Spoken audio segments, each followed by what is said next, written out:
Hello all, welcome to అనిశిల్ IAS. This is Srinivas Singh. ఈరోజు మనము వివిధ న్యూస్ పేపర్లో వచ్చినటువంటి ముఖ్యమైన కరెంట్ అఫైర్స్ను డిస్కస్ చేద్దాము. మొదటి టాపిక్ చూసుకున్నట్లయితే, సైబర్ భద్రతలో నెంబర్ 1 అవుతాం, రాష్ట్రాన్ని సెక్యూర్ బిజినెస్ హబ్గా మార్చాలి, డీప్ ఫేక్ వైషమ్యాలు సృష్టించే కుట్రలను తిప్పికొట్టాలి, షీల్డ్ 2025 సైబర్ సెక్యూరిటీ సదస్సులో సీఎం రేవంత్ రెడ్డి. సైబర్ నేరాల నియంత్రణలో దేశానికి తెలంగాణ ఆదర్శంగా నిలుస్తుందని ముఖ్యమంత్రి రేవంత్ రెడ్డి పేర్కొన్నారు. రాబోయే రోజుల్లో సైబర్ భద్రతలో రాష్ట్రాన్ని ప్రథమ స్థానంలో నిలపాలని తమ ప్రభుత్వం లక్ష్యంగా పెట్టుకుందని చెప్పి అన్నారన్నమాట. Telangana cyber security bureau, Cyberabad police, society for Cyberabad security council ఆధ్వర్యంలో హైదరాబాద్లో హెచ్ఐసిసిలో మంగళవారం షీల్డ్ 2025 సదస్సు జరిగింది. దానికి ముఖ్యమంత్రి హాజరయ్యారన్నమాట. ఇటీవల సైబర్ నేరాలపై అవగాహన కల్పించాలనే ఉద్దేశంతో ఎవరెవరంటే Telangana cyber security bureau, Cyberabad police, society for Cyberabad security council ఆధ్వర్యంలో హైదరాబాద్లో షీల్డ్ 2025 పేరుతో ఈ సైబర్ నేరాలపై అవగాహన కల్పించేలా షీల్డ్ 2025 పేరుతో సదస్సు జరిగిందనమాట. ఈ సదస్సుకు ముఖ్యమంత్రి హాజరయ్యి ఈ విధమైన స్టేట్మెంట్స్ ఇవ్వడం జరిగింది. ఇక్కడ మనకు ఎగ్జామ్స్లలో ఇలా ఇస్తారు, షీల్డ్ 2025 దేనికి సంబంధించింది అని అడుగుతారు. అది మానవ అక్రమ రవాణా, లేకపోతే సైబర్ సెక్యూరిటీ పైన, లేకపోతే ఇదేమన్నా మిలిటరీ ఎక్సర్సైజా అట్లా అడుగుతారు అనమాట. కాబట్టి ఇది గుర్తుపెట్టుకోండి. ఈవెన్ అది ఎక్కడ జరిగిందో గుర్తుపెట్టుకోవాలి. అది ఎక్కడ జరిగింది? హైదరాబాద్లో జరిగింది. ఓకేనా. అలాగే ఈ సదస్సులోనే త్వరలో కొత్త సెక్యూరిటీ పాలసీ అని చెప్పి శ్రీధర్ బాబు పేర్కొన్నారనమాట. డేటా భద్రతకు సంబంధించి డిజిటల్ పర్సనల్ డేటా ప్రొటెక్షన్ చట్టం మార్గదర్శకాలకు అనుగుణంగా త్వరలో కొత్త సెక్యూరిటీ పాలసీని తీసుకురాబోతున్నట్లు ఐటీ శాఖ మంత్రి శ్రీధర్ బాబు తెలిపారు. ఏఐ టెక్నాలజీ సాయంతో గిగావాట్ డేటా సెంటర్ను నెలకొల్పేందుకు సంకల్పించామన్నారు. సాఫ్ట్వేర్ ఇంజనీర్లను తయారు చేయడంలో ప్రపంచంలో భారత్ 2వ స్థానంలో ఉన్న ఏటా $7 బిలియన్ విలువైన ఫైర్ వాల్ మొదలు యాంటీవైరస్ లాంటి సాఫ్ట్వేర్లను విదేశాల నుంచి దిగుమతి చేసుకోవడం ఆందోళనకరమైన అంశం అంటూ ఆయన తన బాధను వెళ్ళగక్కారనమాట. ఇది కూడా మీరు చూసుకోండి. ఎందుకంటే సాఫ్ట్వేర్ ఇంజనీర్లను తయారు చేయడంలో భారత్ ప్రపంచంలోనే 2వ స్థానంలో ఉందంట. ఓకేనా. ఈయన చెప్తున్నటువంటి అంశం ప్రకారం అయితే ప్రపంచంలో 2వ స్థానంలో ఉందని చెప్పి చెప్తున్నారు. నెక్స్ట్ చూసుకున్నట్లయితే, తెలంగాణ అభివృద్ధి ప్రణాళిక సొసైటీకి సలహా కమిటీని నియమిస్తూ రాష్ట్ర ప్రణాళిక శాఖ మంగళవారం ఉత్తర్వులు జారీ చేసింది.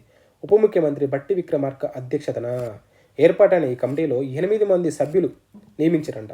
రాష్ట్రంలో విపత్తుల నివారణకు ప్రణాళికలు, వాతావరణ మార్పుల ప్రభావంపై విశ్లేషణ, రాష్ట్ర ఆర్థిక సామాజిక రంగాల్లో అంతరాలు, అభివృద్ధిపై విశ్లేషణ, పైలట్ ప్రాజెక్టులు, పరిశోధనలు నిర్వహించడం ఈ సలహా కమిటీ ఏర్పాటు ప్రధాన ఉద్దేశం. ఈ కమిటీ చేసే విశ్లేషణలు రాష్ట్ర ప్రభుత్వం రూపొందించే స్వల్ప దీర్ఘకాలిక ప్రణాళికకు ఉపకరిస్తాయి అని ఆ ఉత్తర్వుల్లో ప్రభుత్వం తెలిపిందనమాట. కమిటీ సభ్యులుగా కంచె ఐలయ్య, శాంతా సిన్హా, హిమాంశు బూక్య, పురుషోత్తం రెడ్డి, డాక్టర్ సుఖ్దేవ్ తోరాట్, నిఖిల్ దేవ్, ప్రవీణ్ చక్రవర్తిని నియమించినట్టు పేర్కొందన్నమాట. ఇటీవల ఏమైంది, తెలంగాణ ఏ విధంగా అభివృద్ధి చెందుతూ ముందుకెళ్ళాలి అనే విషయంలో ఈ తెలంగాణ అభివృద్ధి ప్రణాళిక సొసైటీకి ఒక సలహా కమిటీ ఏర్పాటు చేశారనమాట. ఆ కమిటీకి ఎవరు అధ్యక్షతన? ఉప ముఖ్యమంత్రి బట్టి విక్రమార్క అధ్యక్షతన ఏర్పాటు చేయడం జరిగింది. దాంట్లో ఎంతమంది ఉన్నారు? 8 మంది సభ్యులు ఉన్నారు. ఇది గుర్తుపెట్టుకోండి. ఉప ముఖ్యమంత్రి బట్టి విక్రమార్క దానికి అధ్యక్షతన వహించారు. 8 మంది సభ్యులు ఉన్నారు. 8 సభ్యులను కూడా గుర్తుపెట్టుకునే అవకాశం చేయండి. ఎందుకంటే మనకు తెలంగాణ స్పెసిఫిక్గా ఏమైనా ఎగ్జామ్స్ జరిగినప్పుడు ఇట్లాంటి క్వశ్చన్స్ అడిగే అవకాశం ఉంటుంది. ఎందుకంటే ఫ్యాక్ట్ బేస్డ్గా అడుగుతున్నారు కాబట్టి ఇక్కడ కన్ఫ్యూజ్ చేసే అవకాశాలు ఎక్కువ ఉంటాయి. కాబట్టి వీరిని కూడా గుర్తుపెట్టుకునే ట్రై చేయండి. ఓకేనా. నెక్స్ట్ చూసుకున్నట్లయితే, భారత ఆర్థిక డేటా కోసం ఆర్బీఐ మొబైల్ యాప్. భారత ఆర్థిక వ్యవస్థకు సంబంధించి 11,000 పైగా వేర్వేరు సిరీస్లలో ఆర్థిక సమాచారాన్ని అందించేందుకు ఆర్బీఐ డేటా యాప్ను మంగళవారం రిజర్వ్ బ్యాంక్ ఆఫ్ ఇండియా ఆవిష్కరించింది. వినియోగదారులు సులభంగా ఆర్థిక వ్యవస్థకు సంబంధించిన వివరాలు, గణాంకాలను ఈ మొబైల్ యాప్ నుంచి పొందొచ్చంట. డేటాను గ్రాఫ్లు, చార్ట్ల రూపంలో కూడా వీక్షించవచ్చు. విశ్లేషణ కోసం డౌన్లోడ్ చేసుకునే సౌలభ్యం కూడా ఉంది అని చెప్పేసి ఇటీవల రిజర్వ్ బ్యాంక్ ఆఫ్ ఇండియా ఆర్థిక వ్యవస్థకు సంబంధించినటువంటి వివిధ ఆర్థిక సమాచారాన్ని మనం అంటే ప్రజలు తెలుసుకోవాలనే ఉద్దేశంతో ఆర్బీఐ డేటా అనే యాప్ని తీసుకొచ్చింది అనమాట. దీని ద్వారా మనము ఈ ఆర్థిక వ్యవస్థకు సంబంధించిన వివరాలు, గణాంకాలను తెలుసుకోవచ్చు అనమాట. ఓకేనా. ఇది ఇటీవల తీసుకొచ్చిన యాప్ ఏదైనా అడుగుతారు కాబట్టి గుర్తుపెట్టుకోండి. ఆర్బీఐ డేటా యాప్ను రిజర్వ్ బ్యాంక్ ఆఫ్ తీసుకొచ్చింది. ఓకేనా. నెక్స్ట్, 61వ Munich security conference. 61 Munich security conference జర్మనీలోని మ్యూనిక్ నగరం వేదికగా ఫిబ్రవరి 14 నుంచి 16 వరకు జరిగిందంట. అంతర్జాతీయంగా నెలకొన్న భద్రతాపరమైన సమస్యలను పరిష్కరించేందుకు చర్చించే ప్రపంచంలోనే అతిపెద్ద security conference Munich security conference. ప్రపంచ దేశాల నుంచి రక్షణ, భద్రతా నిపుణులు, రాజకీయ నాయకులు, సైనికాధిపతులు అందరూ ఈ సమావేశంలో పాల్గొని భద్రతాపరమైన సవాళ్లపై చర్చించారు. ఈ సమావేశం 1963 నుండి ప్రతి ఏటా ఫిబ్రవరిలో జర్మనీలో మ్యూనిచ్ నగరంలో నిర్వహిస్తున్నారంట. ఓకేనా. ఇక్కడ మీరు గుర్తుపెట్టుకోవాల్సింది ఏంటంటే, ఈ మ్యూనిక్ సెక్యూరిటీ కాన్ఫరెన్స్ దేనికోసం జరుగుతుందంటే భద్రతాపరమైన విషయాల పైన జరుగుతుందన్నమాట. ఓకేనా. ఇది ఎప్పటి నుంచి జరుగుతుంది? 1963 నుంచి జరుగుతుంది. ఎక్కడ జరుగుతుంది? ప్రతి సంవత్సరం ఫిబ్రవరిలో జర్మనీలోని మ్యూనిచ్ నగరంలో జరుగుతుంది. ఓకేనా. ఇది గుర్తుపెట్టుకోండి. ఇలా ఈ సెక్యూరిటీ కాన్ఫరెన్స్ ఎక్కడ జరిగిందని అడిగే అవకాశం ఉంటుంది. కాబట్టి మీరు కొంచెం ఫోకస్గా ఉండండి ఈ అంశం పైన. అలాగే 12వ వరల్డ్ గవర్నమెంట్ సమ్మిట్ సమావేశం దుబాయ్లో జరిగిందంట. యుఏఈ క్యాబినెట్ వ్యవహారాల మంత్రి, ప్రపంచ ప్రభుత్వాల సమ్మిట్ చైర్మన్ మహమ్మద్ అబ్దుల్ అల్ గెర్గావి ఈ సమ్మిట్ను నిర్వహించారు. ఈ సమ్మిట్లో రోజుకు అభివృద్ధి చెందుతున్న ఆర్టిఫిషియల్ ఇంటెలిజెన్స్ ప్రభావం, వాతావరణ మార్పు, ప్రపంచ ఆర్థిక సవాళ్లు, విద్య, ప్రపంచ వాణిజ్యంలో అభివృద్ధి చెందుతున్న ధోరణుల గురించి ప్రధానంగా చర్చించారంట. ఈ సదస్సు ముఖ్యంగా గ్రీన్ గ్రోత్ అండ్ క్లైమేట్ రిసైలెన్స్పై ప్రధానంగా దృష్టి సారించిందంట. వరల్డ్ గవర్నమెంట్ సమ్మిట్ 2013 నుంచి ప్రతి ఏటా దుబాయ్లో జరుగుతుంది. ఈ సంవత్సరం యొక్క థీమ్ ఏంటంటే షేపింగ్ ఫ్యూచర్ గవర్నమెంట్స్. అలాగే ఈ సమ్మిట్ యొక్క ఉద్దేశం గ్లోబల్ గవర్నెన్స్కి సంబంధించిన సమస్యలను చర్చించడం కోసం వివిధ దేశాల ప్రభుత్వాలు, వ్యాపార కార్యనిర్వాహకులు, ఆలోచన పరులను ఒక చోట చేర్చడం. ఇక్కడ మీరు గుర్తుపెట్టుకోవాల్సింది అంటే వరల్డ్ గవర్నమెంట్ సమ్మిట్ ఎక్కడ జరిగింది? ఇది ఎన్నో సమ్మిట్? 12వ సమ్మిట్. ఎక్కడ జరిగింది? యుఏఈ అంటే దుబాయ్లో జరిగిందనమాట. ఇది గుర్తుపెట్టుకోండి. అలాగే ఈ సంవత్సరం యొక్క థీమ్ ఏంటిది? షేపింగ్ ఫ్యూచర్ గవర్నమెంట్స్ అనేది ఈ సంవత్సరం యొక్క థీమ్. ఇది ఎప్పటి నుంచి మనకు జరుగుతుంది? 2013 నుంచి ఇది ప్రతి సంవత్సరం దుబాయ్లో జరుగుతుందని గుర్తుపెట్టుకోవాలి. ఓకేనా. అలాగే నెక్స్ట్ చూసుకున్నట్లయితే భారత ఎన్నికల సంఘం ప్రధాన అధికారిగా సిఈసి జ్ఞానేష్ కుమార్, ఎలక్షన్ కమిషనర్గా వివేక్ జోషి 2025 ఫిబ్రవరి 15 నియమితులయ్యారు. ప్రధాని నరేంద్ర మోడీతో పాటు కేంద్ర హోంమంత్రి అమిత్ షా, లోక్సభలో ప్రతిపక్ష నేత రాహుల్ గాంధీ సభ్యులుగా ఉన్న త్రిసభ్య కమిటీ వీరి పేర్లను ఖరారు చేసింది. ఎన్నికల కమిషనర్ల నియామకాలకు సంబంధించి 2023లో తీసుకొచ్చిన చట్టం ప్రకారం చేపట్టినటువంటి తొలి ఎంపికలు ఇవి అని చెప్తున్నారు. అలాగే సుఖ్బీర్ సింగ్ సంధు ఇప్పటికే మరో సిఈసిగా ఉన్నారు. అయితే ఇప్పుడు మనం చూసుకున్నట్లయితే 2025 అంటే ఫిబ్రవరి 15న ఈ కొత్త సిఈసి గారు ఏర్పడ్డారు అన్నమాట. అంటే నియమితులయ్యారు జ్ఞానేష్ కుమార్. ఇప్పుడు ఒక చీఫ్ ఎలక్షన్ కమిషనరు, 2 ఎలక్షన్ కమిషనర్లు ఇద్దరు ఉన్నారనమాట. ఈ first chief election commissioner Gyanesh Kumar. అలాగే ఇద్దరు చీఫ్ ఎలక్షన్ కమిషనర్ ఎవరు ఉన్నారు? ఒకరు వివేక్ జోషి, ఇంకొకరు సుఖ్బీర్ సింగ్ సంధు అనమాట. ఇది గుర్తుపెట్టుకోండి. ఎందుకంటే మనకు సేమ్ ఇదే కొత్తగా ఎవరు ఆడారని చెప్పేసి ఇంత ముందుకు 2024 గ్రూప్ 1 ప్రిలిమ్స్లో మ్యాచ్ ద ఫాలోయింగ్ అడిగారు అనమాట. కాబట్టి గుర్తుపెట్టుకోండి. ఇప్పుడు ఎలక్షన్ కమిషన్లో ఉన్నటువంటి వ్యక్తులు సిఈసి జ్ఞానేష్ కుమార్, అలాగే election commissioners Vivek Joshi and Sukhbir Singh Sandhu ఇద్దరు. ఓకేనా. అలాగే లోతైన సముద్రంలో పరిశోధనలు చేసేందుకు రూపొందించిన జలాంతర్గామి మత్స్య 6000 ప్రయోగం విజయవంతమైందని national institute of ocean technology 2025 ఫిబ్రవరి 15 తెలిపిందనమాట. సముద్రయాన్ ప్రాజెక్టులో భాగంగా 4వ తరం జలాంతర్గామిని అభివృద్ధి చేసే పనిని కేంద్ర భూ విజ్ఞాన మంత్రిత్వ శాఖ NIOTకి అప్పగించిందని చెప్పేసి ఇక్కడ వార్త రావడం జరిగింది. అలాగే భారత్కు చెందిన Reliance industries future brand index for 2024లో ప్రపంచంలోనే అత్యుత్తమ 2వ బ్రాండ్గా రిలయన్స్ నిలిచిందంట. ఈ జాబితాలో ఉన్న ఏకైక భారతీయ బ్రాండ్ రిలయన్స్ అంట. దక్షిణ కొరియాకు చెందినటువంటి శాంసంగ్ ఈ జాబితాలో ఫస్ట్ ప్లేస్లో ఉందని చెప్తున్నారు. ఓకేనా. తెలంగాణ ఉప ముఖ్యమంత్రి బట్టి విక్రమార్క రాష్ట్ర గణాంకాల నివేదిక 2024ను ఫిబ్రవరి 15న సచివాలయంలో విడుదల చేశారు. రాష్ట్రంలో 1.5 కోటి మంది వ్యవసాయంలోనే ఉపాధి పొందుతున్నారని నివేదిక వెల్లడించింది. 2023-24 మధ్య 40 లక్షల కోట్ల స్థూల రాష్ట్ర జాతీయ ఉత్పత్తితో మహారాష్ట్ర అగ్రస్థానంలో ఉంటే, జిఎస్డిపిలో ఫస్ట్ అగ్రస్థానంలో ఉంటే, తెలంగాణ ఎన్నో ప్లేస్లు ఉందంటే 7వ ప్లేస్లో ఉంది. 15 లక్షల కోట్లతో తెలంగాణ 7వ స్థానంలో ఉందంట. ఇది గుర్తుపెట్టుకోండి. చాలా ఫ్యాక్చువల్ డేటా. ఇది అడిగే అవకాశాలు ఎక్కువ ఉంటాయన్నమాట. ఓకేనా.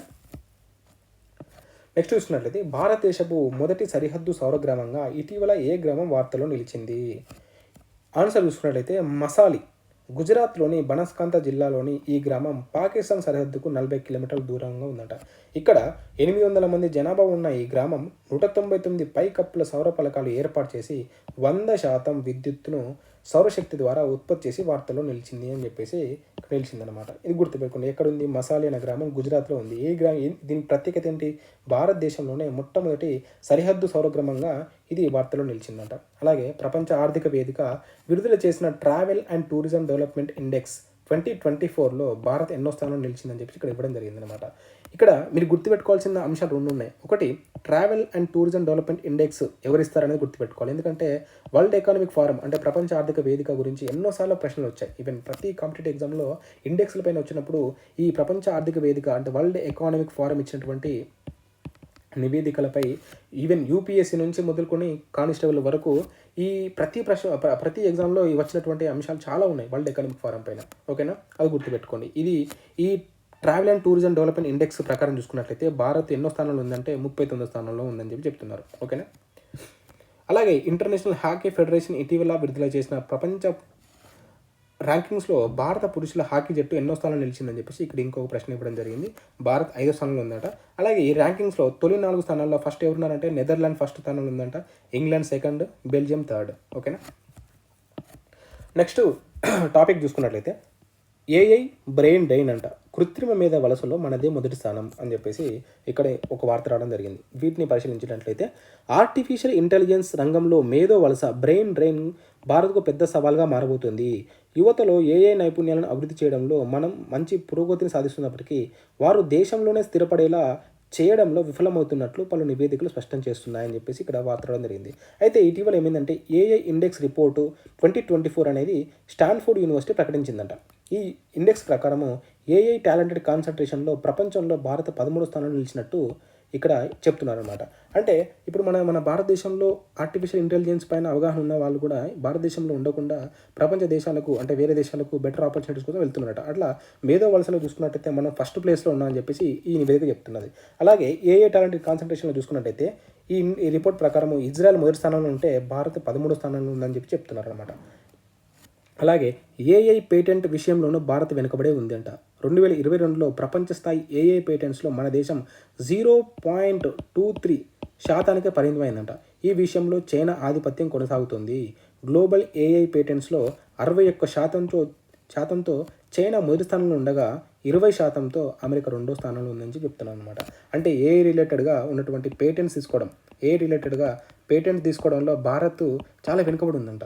ఫస్ట్ సెకండ్ ప్లేస్లో ఎవరున్నారంటే 61%తో చైనా ఫస్ట్ ప్లేస్లో ఉంటే 20%తో అమెరికా సెకండ్ ప్లేస్లో ఉందని చెప్పి చెప్తున్నారు. ఈ రిపోర్టు చాలా ఇంపార్టెంట్. ఎవరిచ్చారు ఇది? ఏఐ ఇండెక్స్ రిపోర్ట్ 2024 ప్రకటించింది స్టాన్ఫోర్డ్ యూనివర్సిటీ. దీని ప్రకారము ఏఐ టాలెంటెడ్ కాన్సన్ట్రేషన్లో భారత్ యొక్క స్థానం ఎంత? 13వ స్థానం. ఓకేనా. ఫస్ట్ సెకండ్ స్థానాలు ఎవరున్నారు? ఫస్ట్ ఇజ్రాయెల్ ఉంటే సెకండ్ సింగపూర్, థర్డ్ దక్షిణ కొరియా ఉన్నది. ఇది గుర్తుపెట్టుకోండి. నెక్స్ట్, ప్రజాస్వామ్య దేవాలయం ఇది. పదవి విరమణ సందర్భంగా ఈసీని ఉద్దేశిస్తూ సిఈసి రాజీవ్ కుమార్ వ్యాఖ్య. ఓకేనా. కేంద్ర ఎన్నికల సంఘం ప్రజాస్వామ్య దేవాలయంగా ఫెరడవిల్లుతోందని మంగళవారం ప్రధాన ఎన్నికల కమిషనర్గా సిఈసి పదవి విరమణ చేసిన రాజీవ్ కుమార్ వ్యాఖ్యానించారు. 2022 మే 15న సిఈసిగా బాధ్యతలు చేపట్టి అత్యంత కీలకమైన లోక్సభ ఎన్నికలు, జమ్మూ కాశ్మీర్ అసెంబ్లీ ఎన్నికలు సహా పలు రాష్ట్రాల శాసనసభ ఎన్నికలను సిఈసి హోదాలో సమర్థవంతంగా నిర్వహించిన రాజీవ్ మంగళవారం సాయంత్రం రిటైర్డ్ అయ్యాక నిర్వాచన సదన్ కార్యక్రమంలో ఈ ప్రాంగణంలో మీడియాతో మాట్లాడారని చెప్పి చెప్తున్నాను అనమాట. ఇక్కడ చూసుకున్నట్లయితే 2020 ఏప్రిల్ అలాగే ఆగస్టు కాలంలో పబ్లిక్ ఎంటర్ప్రైజెస్ ఎలక్షన్ బోర్డు చైర్మన్గా ఉన్న రాజీవ్ అదే ఏడాది సెప్టెంబర్ 1న ఎలక్షన్ కమిషనర్గా ఈసీలో చేరారు. 2022 మే 15న 25వ సిఈసిగా బాధ్యతలు చేపట్టారు. సిఈసిగా ఆయన అన్ని రకాల ఎన్నికలు నిర్వహించారు. సార్వత్రిక ఎన్నికలు, 31 రాష్ట్రాలు, కేంద్రపాలిత ప్రాంతాల అసెంబ్లీ ఎన్నికలు, రాష్ట్రపతి, ఉపరాష్ట్రపతి ఎన్నికలు, రాజ్యసభ ఎన్నికలు సమర్థవంతంగా చేపట్టారన్నమాట. ఇప్పుడు రీసెంట్గా వచ్చినటువంటి నియమితులైనటువంటి సిఈసి ఎన్నో సిఈసి? 26వ సిఈసి. ఓకేనా. కేంద్ర ఎన్నికల సంఘానికి నూతన ప్రధాన ఎన్నికల కమిషనర్గా జ్ఞానేష్ కుమార్ నేడు బాధ్యతలు స్వీకరించనున్నారు. 2024 జనవరిలో కేంద్ర సహకార మంత్రిత్వ శాఖలో కార్యదర్శిగా రిటైర్ అయిన జ్ఞానేష్ ఆ తర్వాత 2 నెలలకే కేంద్ర ఎన్నికల సంఘంలో ఎలక్షన్ కమిషనర్గా కొత్త పాత్రలో కొలువుదీరారంట. ఈసీ సభ్యుల నియామకానికి సంబంధించి మోదీ సర్కార్ తీసుకొచ్చిన కొత్త చట్టం అమల్లోకి వచ్చాక సిఈసిగా బాధ్యతలు చేపడుతున్న తొలి వ్యక్తి జ్ఞానేష్ కావడం విశేషం అని చెప్పి ఇక్కడ వార్తడం జరిగింది. అలాగే ఈ జ్ఞానేష్ కుమార్ గురించి కొంచెం ఇక్కడ చెప్పడం జరిగింది. జమ్మూ కాశ్మీర్కు ప్రత్యేక రాష్ట్ర ప్రతిపత్తిని కల్పించే ఆర్టికల్ 370ని రద్దు చేస్తూ తీసుకున్న నిర్ణయాన్ని అమలు చేయడంలో జ్ఞానేష్ కీలక పాత్ర పోషించారంట. సిఈసిగా జ్ఞానేష్ 2029 జనవరి 27 వరకు ఆయనే కొనసాగడం జరుగుతుందని చెప్తున్నారు. ఇక్కడ మీరు గుర్తుపెట్టుకోవాల్సింది ఏంటంటే, ఇప్పుడు ఎలక్షన్ కమిషన్లో మనకు అది బహుళ సభ్యుల సంఖ్య అన్నమాట. సంస్థ అంటే ఒక సిఈసి ఉంటారు, ఇద్దరు ఈసీలు ఉంటారు. ఇప్పుడు ఒక సిఈసి ఎవరు, జ్ఞానేష్ కుమార్ గారు. ఇద్దరు సిఈసి ఎలక్షన్ కమిషన్లో ఎవరు, ఒకరు వివేక్ జోషి, అలాగే ఇంకొకరు సుఖ్బీర్ సింగ్ సంధు అన్నమాట. అయితే ఈ సిఈసి అంటే మన జ్ఞానేష్ కుమార్ గారు 2029 వరకు తను ఈ పదవిలో కొనసాగుతారు. ఇది గుర్తుపెట్టుకోండి. ఓకేనా. నెక్స్ట్, 5 ఏళ్లలో వాణిజ్యం రెట్టింపు, అదే లక్ష్యంతో ముందుకెళ్తాం. ద్వైపాక్షిక చర్చల్లో భారత్ ఖతార్ సంయుక్త నిర్ణయం అంట. ప్రధాని మోడీతో భేటీ అయిన Qatar Emir Sheikh Tamim bin గురించి ఇక్కడ మనకు వార్త రావడం జరిగింది. వచ్చే 5 ఏళ్లలో ఇరు దేశాల మధ్య వాణిజ్యాన్ని రెట్టింపు స్థాయికి పెంచుకోవాలని భారత్ ఖతార్ నిర్దేశించుకున్నాయి. ప్రస్తుతం $14 బిలియన్ ఉన్న వాణిజ్యాన్ని $28 బిలియన్ పెంచాలని లక్ష్యంగా పెట్టుకున్నాయని చెప్పేసి ఇక్కడ వార్త రావడం జరిగింది. వీరిద్దరి మధ్య అంటే ఈ 2 దేశాల మధ్య ఖతారు ప్లస్ భారతదేశాల మధ్య వివిధ ద్వైపాక్షిక ఒప్పందాలు కూడా జరిగాయి. దాదాపు 5 ఒప్పందాలపై సంతకాలు జరిగాయంట. ఆర్థిక భాగస్వామ్యం, సహకారం, విభజన వ్యవహారాలు, క్రీడలు, పురాతన వస్తువుల నిర్వహణ తదితర అంశాల్లో 5 ఒడంబడికలపై ఇరు దేశాధినేతలు సంతకాలు చేశారు. ఇరు దేశాల మధ్య ద్వంద్వ పన్నుల విధానం నివారణ ఒప్పందం పొడిగింపుపైన సంతకాలు జరిగాయి. డబుల్ టాక్సేషన్ అవాయిడెన్స్ దానిపైన కూడా సంతకాలు జరిగాయని చెప్తున్నాను అనమాట. అలాగే దీనివల్ల పెరుగుతున్న పెట్టుబడులు అని చెప్పేసి ఇంకొకటి ఇచ్చారు. ఒప్పందంలో భాగంగా భారత్లో మౌలిక వసతులు, నౌకాశ్రయాలు, నౌకా నిర్మాణం, ఇంధనం, పునరుత్పాదక ఇంధన రంగం, స్మార్ట్ సిటీలు, ఫుడ్ పార్కులు, అంకుర సంస్థలతో పాటు కృత్రిమ మీద, రోబోటిక్స్, మెషిన్ లెర్నింగ్ వంటి నూతన సాంకేతికత రంగాల్లో ఖతార్ పెట్టుబడుల ప్రాధికారిక సంస్థ పెట్టుబడులను మరింత పెంచుతుంది. దీనివల్ల భారత్లో అభివృద్ధి మరింత వేగంగా వెళ్తుందని చెప్పేసి ఇక్కడ చెప్పడం జరుగుతుంది అనమాట. అలాగే గత ఏడాది మోదీ ఖతార్లో పర్యటించినప్పుడు ఏకంగా $78 బిలియన్ ద్రవరూప సహజ వాయువు దిగుమతిపై ఒప్పందం కుదుర్చుకున్నారు.